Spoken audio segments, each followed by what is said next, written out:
Hi, I'm Ankita Patnaik from the class of 2021. I kick-started my summer internship program with Puma India on April 6, 2020, which lasted for 6 weeks.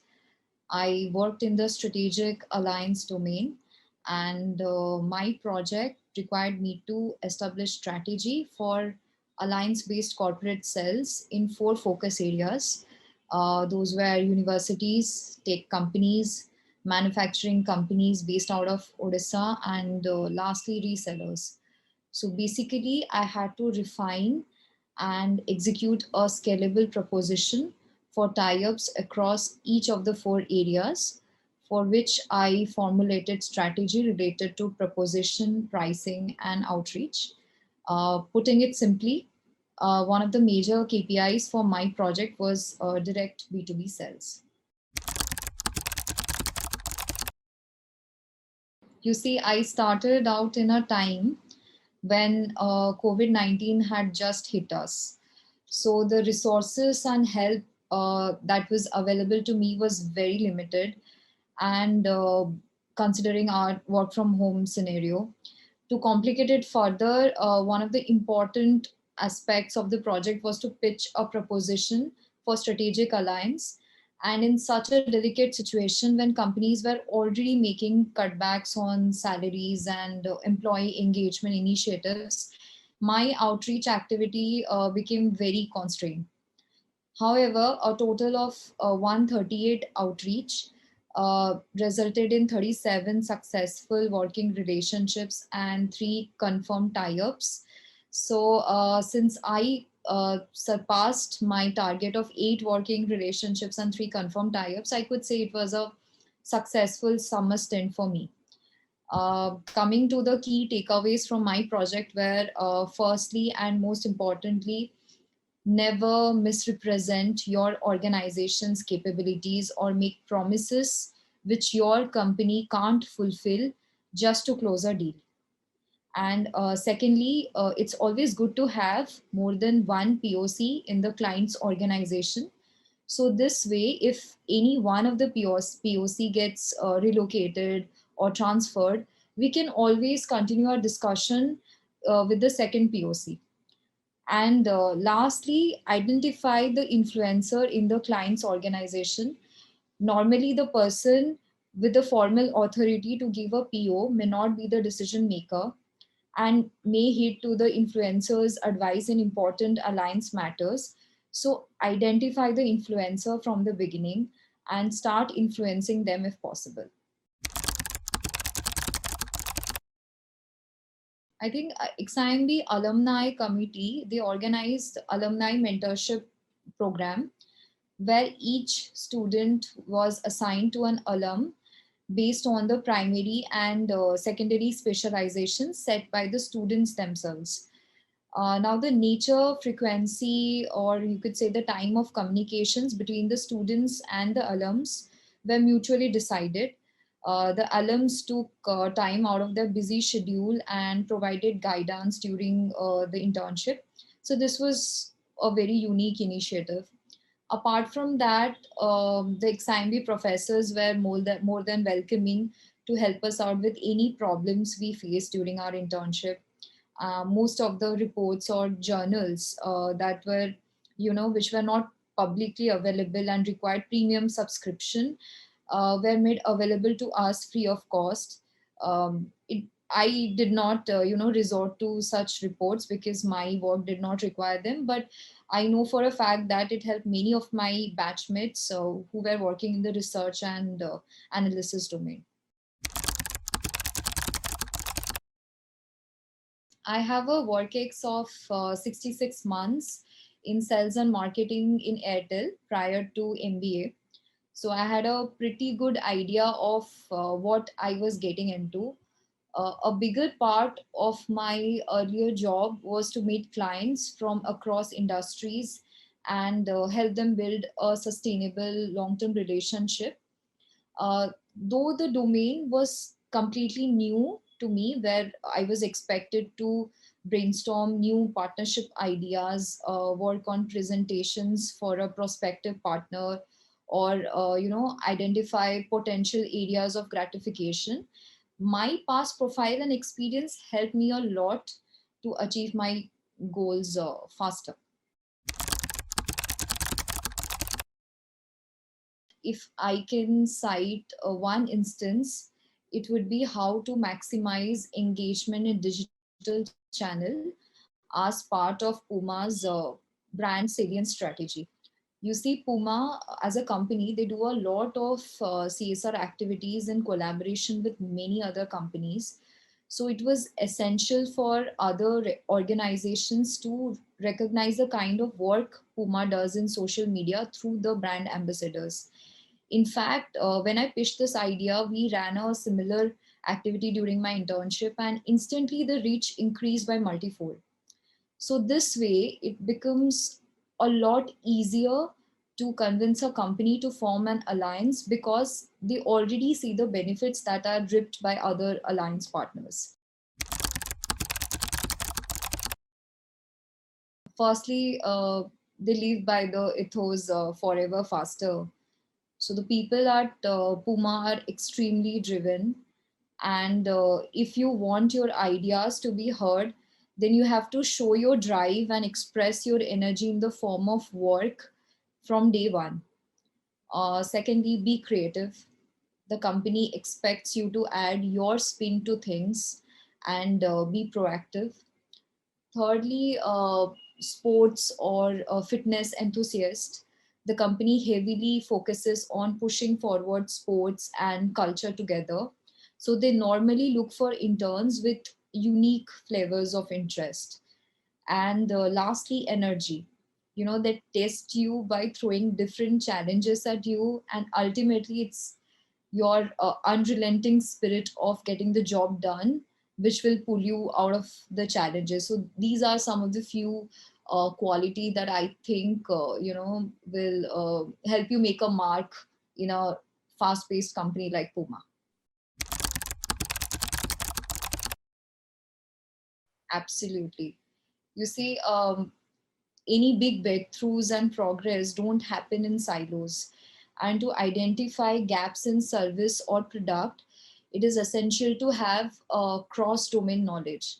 In many projects, before approaching a client, we have to understand their pain points or solve any specific challenges they are facing, which requires a good sense of understanding of various domains operating in the organization. My virtual internship with Puma was one of a kind, and it was an unforgettable experience. We started with a big community of 28 interns from different colleges all over India. And from the very first day, I could feel the support from everyone. As we went ahead in the program, I learned that, like I said, the brand ethos forever faster is a living value in everything it did. It was led by highly passionate and creative minds, those who were driven by Puma energy. Now, those 6 wonderful weeks have helped me learn, reflect, and grow. In fact, Puma is well known for its dynamic and informal work culture. Everyone is approachable, and we were always encouraged to ask questions no matter how silly they may be. And apart from that, once a week we had sessions of some amazing fun filled events to engage all the interns in a friendly competition that surely kept us all on our toes. So overall we could say that those rigorous 6 weeks was every bit worthwhile. Working in retail will give you a first-hand experience on how fast-paced business operates. So you'll have to hustle hard, and you need to stay focused. Be very clear on your role and know what is expected from you. I would advise the interns to set daily goals and make sure that it's achieved. You have to treat the project as your own child and take complete ownership of it. Also keeping in mind that you have to keep your mentor in loop always and never be afraid to ask questions. Ask for timely feedback from your mentor, as you know it, you will never know how it can help you, and it will just you know enhance the process of achieving your goals even more faster.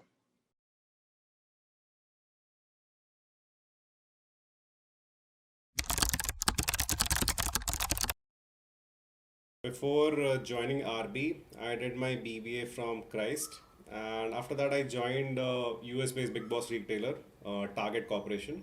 Over there, I was working for the merchandising team, and after that, I joined XIMB. My internship project was making online modules for territory sales in charge and distributor sales representatives. So, to give you a brief of what it is, so territory sales in charge are the people who are actually in charge of a small area, who will be seeing all the modern trade and traditional trade territories and seeing the end to end distribution channels of that area. And the sales reps are the people who are working under them. Now, since our internship, also the same COVID pandemic happened and everything had to be moved online, the challenge was how to actually make it effective. And the whole objective for my project was to create modules which are really effective that could be deployed in those 2 months, and those 2 months have an impact for the whole year. So we had to make training modules which were covering a calendar of almost a year. So that was the main objective, and that's how we had to make an impact. The training modules had to be really effective.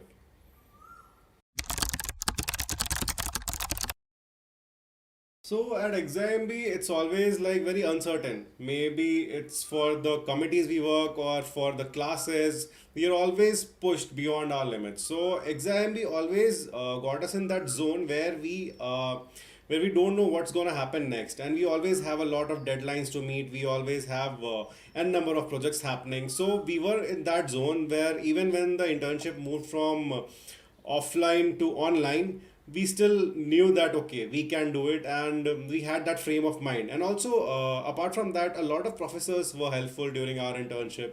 Whoever we reached out to, they helped out in our projects, they helped us in reviewing it. And also the XIMB alums who were there in the company, they are very helpful. So you reach out to them, you tell them this is your project, they will tell you okay what impact it can have. And generally the whole XIMB community helps a lot. So as I told, I worked at Target in the merchandising team, which is space planning team, for almost 3 years. So that actually helped me in my project, because as I told, my project was creating online training modules for TSIs as well as DBSRs. So I worked for the planogram and merchandising team before itself, and here I got a similar task because of my previous expertise. So that really helped me in that. That worked in my favor, and I was able to create almost 1100 man hours of training for planogram and merchandising for the RB.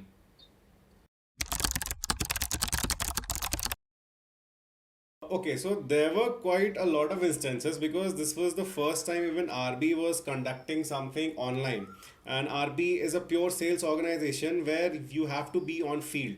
So for us to make a mark and to get good reviews and get the PPO, we had to do something apart. So for the first thing, where it was like, how do I actually create a module sitting at home and knowing what are the requirements of people on who are there on field.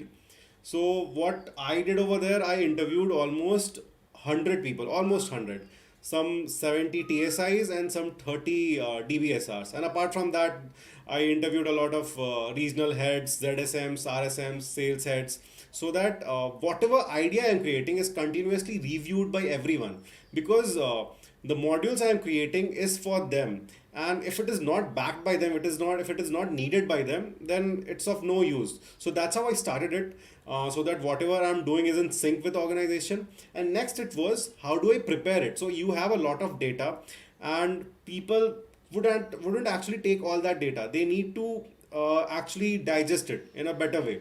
So I had to make it in a way so that everyone knows, okay, this is a simple thing, this is how we do, this is how it has to be executed. So that was a big challenge. And what I did it in a form of storytelling. So whatever, suppose if I'm doing something on driving distribution, I made a story that Ramu is a TSI or he's a DBSR. This is his monthly chart. This is how he carries out his activity. So month starting, he has this issue. Now, how does he go about it? And that's where I used some tool which they are going to train for. Okay, now you can use this tool. Through this you can reach your distribution. And now this is month in mid. What will you do over here? Again, some new tool over there. There you can use this. So I used form of storytelling in every training module I created, so that everyone, whoever sits for it, can easily recall it and use it anytime. Now, third thing was, how do I actually present all these things to the DBSRs? So TSIs are still educated people. Most of us, most of them are like us, who are pass outs from good colleges and they are doing their TSI stints. But DBSRs are people who are hardly educated till 10th and they are just working on temporary payroll. Now, how do I do training for them? So what I did is, first I interacted with them and got to know what is their basic language, how do they understand what, got familiar with a set of people, and then I understood, okay, they want to be trained. First I trained them on how to, like I asked their TSI to train them on Zoom calls, and then got them on Zoom calls, and then over there I did training where I interacted with them continuously. I asked them questions कि भैया आपको ये समझ में आता है in their own language, ये कैसे कर रहे हैं, and then I told them, okay, this is how it has to be done, this is the tool which they can use, this is how they can earn maximum. So this was another instance, and this was, I think this was the first pilot online training in RB ever conducted, that I conducted, and I provided the same pilot training learnings to them, and based on that they are going to conduct many more online trainings for their DBSRs. So these three were the instances where I had to push a lot more and ensure that whatever modules I'm creating is really effective for both sales representatives as well as territory sales in charges.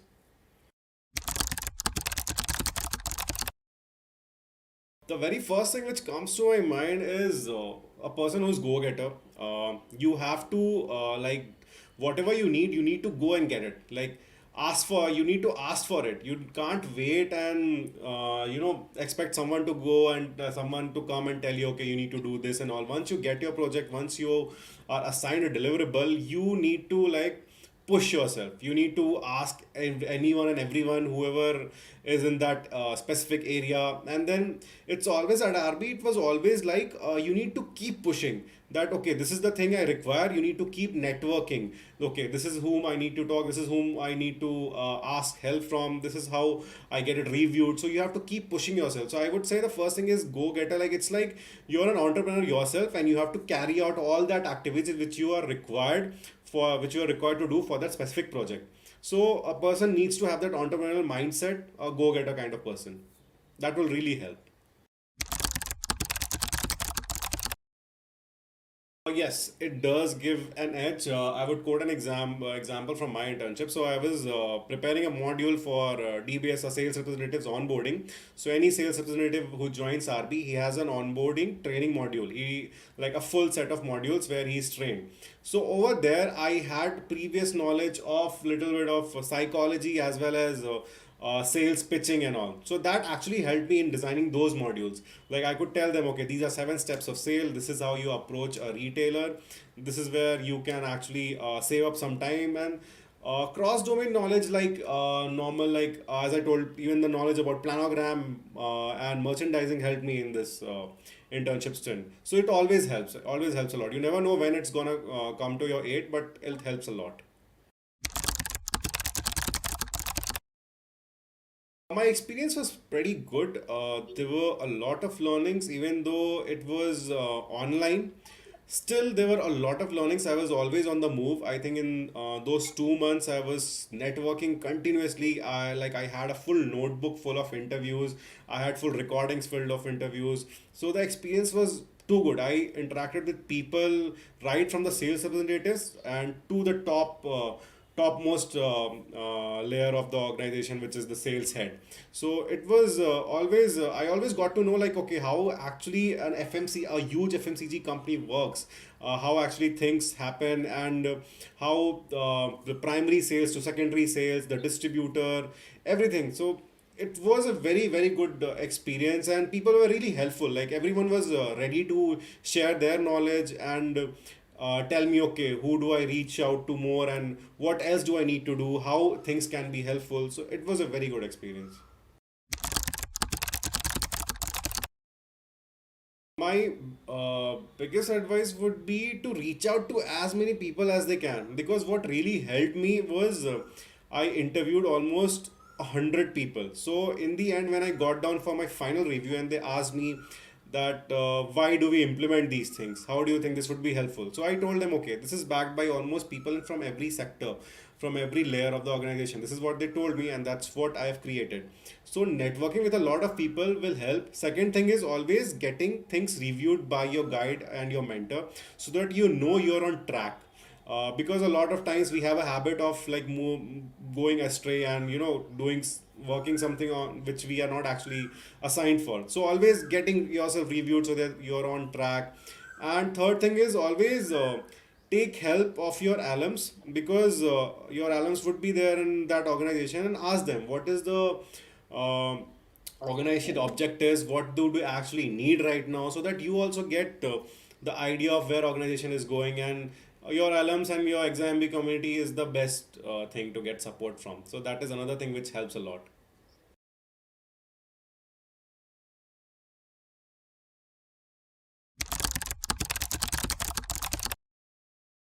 I'm Shivangi Mishra.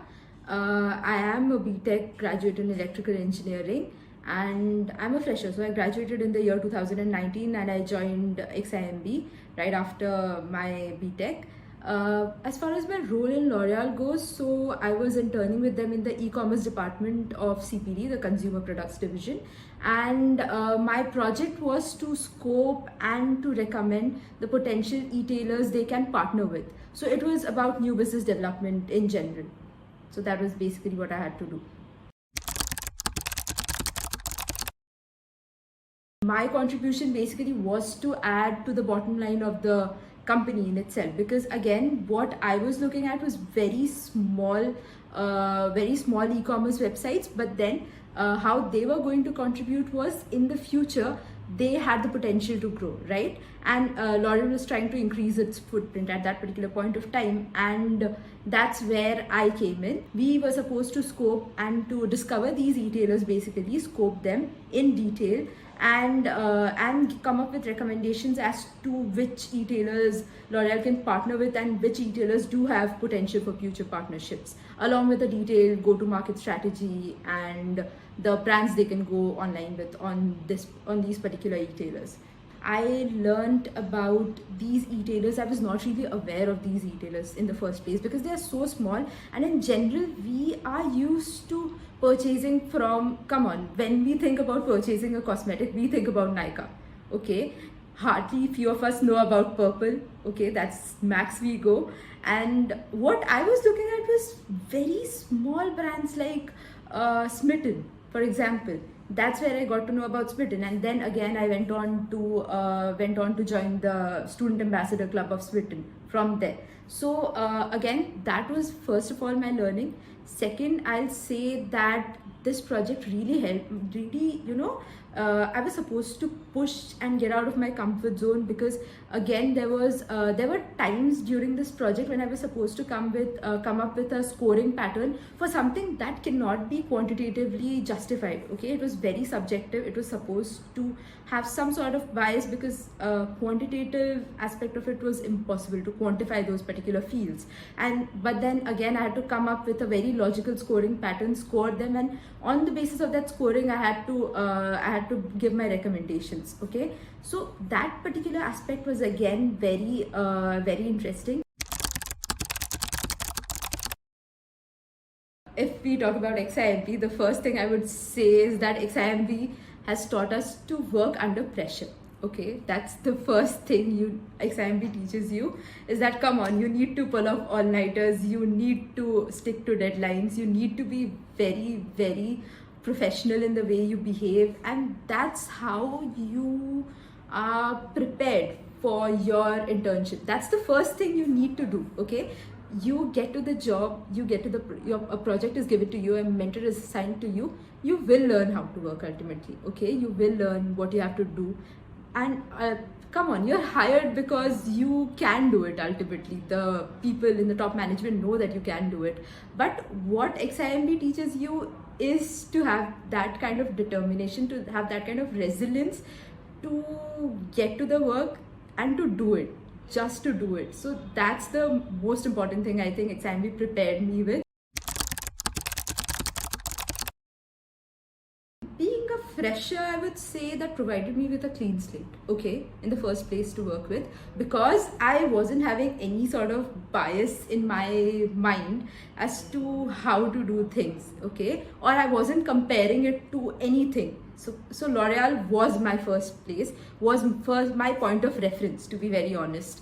And I would say I was very scared or very skeptical the first day that people might be having work X, they might know how to do the work better, they might just be better than me and whatnot. Okay, come on, every fresher must be having the same complex, and I'm pretty sure people with work X must be having their complex and their issues. But then I would say that this is where everybody at L'Oreal is actually helpful. Okay, they will make you feel so comfortable and they'll make you feel so good about yourself that you will actually never feel that you are lacking or you are a fresher or you're not good enough. Okay, they will make sure that you do your best, and wherever you are, you know, you're skeptical or you're not able to understand something, they'll make sure you do understand. They will force you to ask questions. They will make you so comfortable that no matter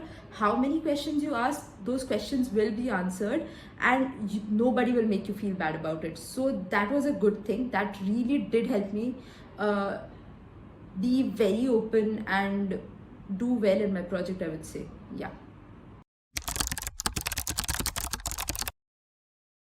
There was this one place where, you know, suddenly after our mid reviews, it was just 1 week to our final review, I think. And we were asked that, okay, fine, you have your recommendations, but then I think you should be having some sort of quantitative basis on which you can just tell, or on which you can just say that, okay, fine, if I'm suggesting this particular e-tailer, then this is the reason why I'm suggesting this e-tailer.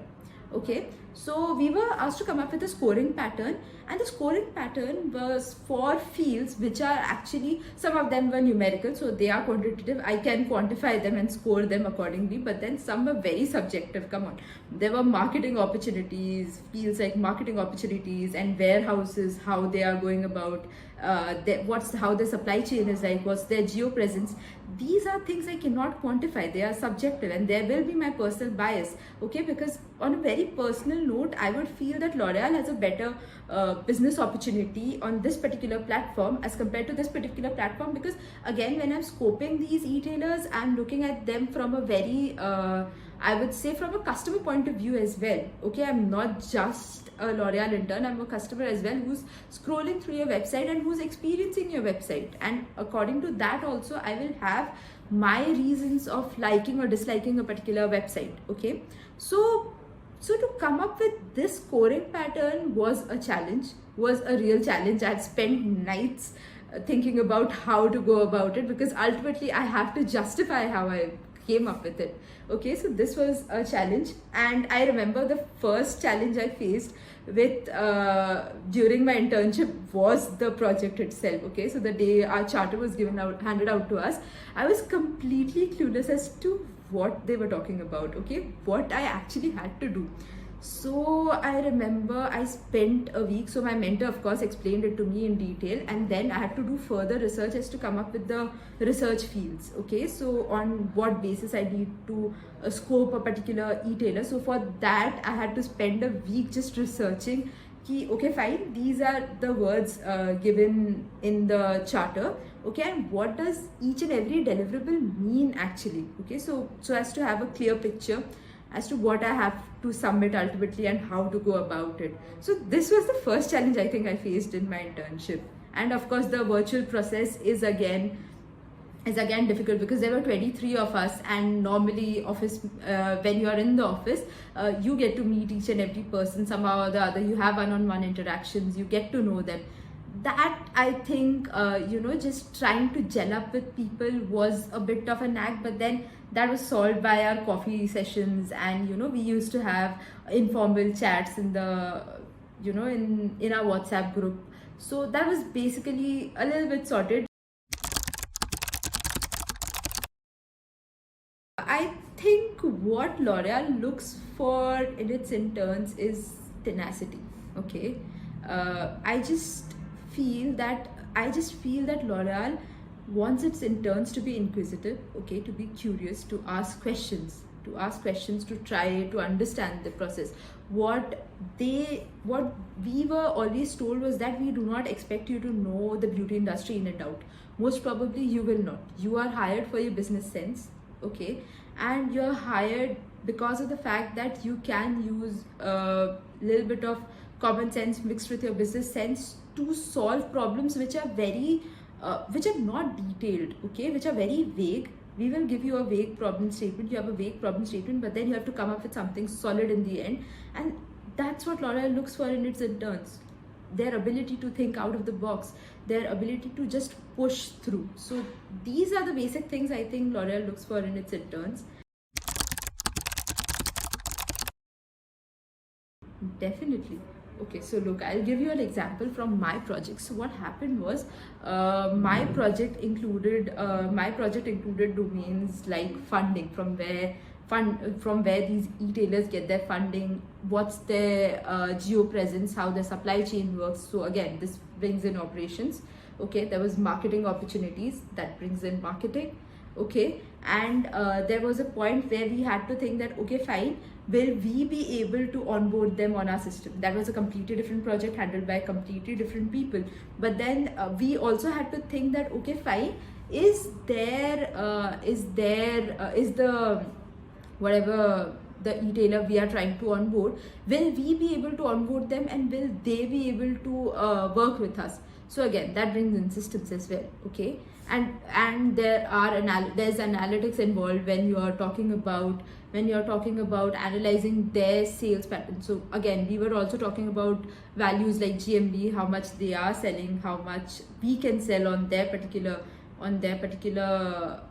platform. Okay, that was just a rough estimate, but then that estimate was needed. Okay, so here in one project we are implementing, though not in a very detailed way, but still we are implementing knowledge and skills from different domains. So of course, cross-domain knowledge does help. So when you're interning in a beauty industry, okay, there's this added glam factor to it, if I may put it in that way, because the glam factor, okay, you are going to experience it soon enough. But then the glam factor which comes in every video that's shown to you during the internship socials, the PPTs, okay, the decks, they have such fancy decks, and the videos and the commercials and everything that L'Oreal does is so fancy. Okay, so that again is very, very attractive. You will always be, okay, fine, something's happening and you'll be excited about it. So that's one thing. Okay, and again, we actually never got a chance to have that because of some reason that particular internship social was cancelled. But then we had a masterclass with a very famous Bollywood makeup artist. Okay, we had that masterclass where it was supposed to be 1.5 hours, 2 hours. I think that was purely because we were L'Oreal interns. Okay, getting that one-on-one session, and if you're in the office, then you know how it is like. Okay, so that's another advantage of being in a beauty industry.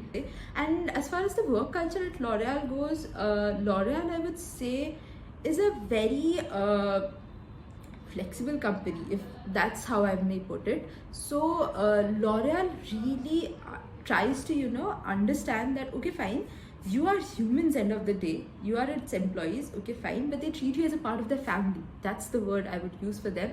They will never make you feel that you are just interns. Okay, you are just interns who are interning with us for 2 months. They will make you feel so special. They will go out of their way to make you feel special.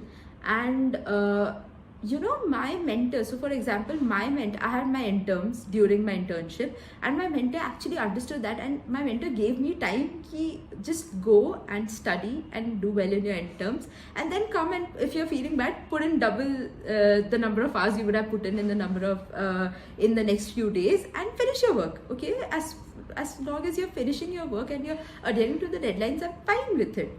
Okay, the deadline was the mid review, the final review, and a few other deadlines. So as long as you're adhering to it, I'm fine with it. So that's L'Oreal for you. Okay, they will understand your issues and they will let you work through it. You can reach out to each and every person to ask any query.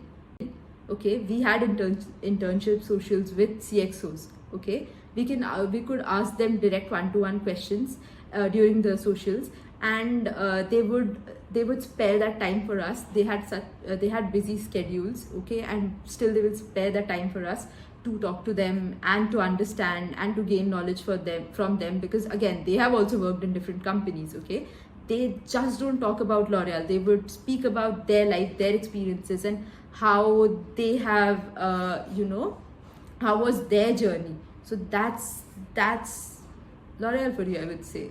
And plus the fun factor of being in L'Oreal.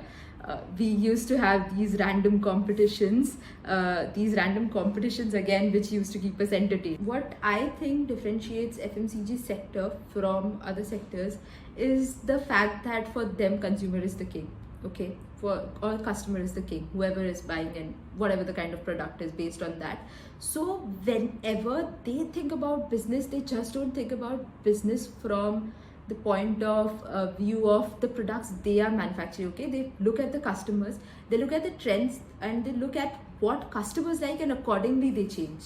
Okay, it's not just force feeding stuff. Okay, so we have this amazing product and we will try to sell them. That doesn't work that way. Okay, there are n number of products in the market which will pose direct competition to you, and if your customer doesn't like that product, you are nowhere. Okay, so accordingly, if you are an FMCG employed in an FMCG company, so accordingly you also start developing that thought process, that you start thinking what the customer is going to like or what the customer actually wants, and then develop everything according to it. Okay, then develop how much is going into marketing, how am I supposed to merchandise your products, where my products are getting sold. Okay, and how much am I supposed to fund for it. Okay, so that is FMCG for you. That's precisely what's FMCG for you. And FMCG companies give you a very huge scope to grow on a very professional level. Okay, because in an FMCG company, you can literally do everything, and you can just switch to different functions easily. Because again, come on, look at my project in itself. So when I was talking about this particular how cross-domain knowledge helped me, I was working on one project in one domain and my function was sales. Okay, but even in sales, I had to use knowledge of so many different domains. Okay, and that really helps you build up professionally. I would say that L'Oreal is a place where you can have fun and learn at the same time. Okay, use that time wisely. You can learn so much from your mentors.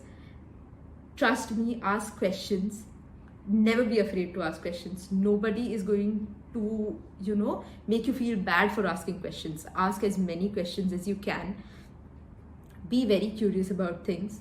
Okay, be very curious. Try to give your best to your project, which I'm sure you guys will, no matter what, and have fun in the process, because L'Oreal is a very fun company to be with, and enjoy the entire process. That's what I'll tell you, and rest of the things I'm pretty sure you'll figure it out on your own during the process.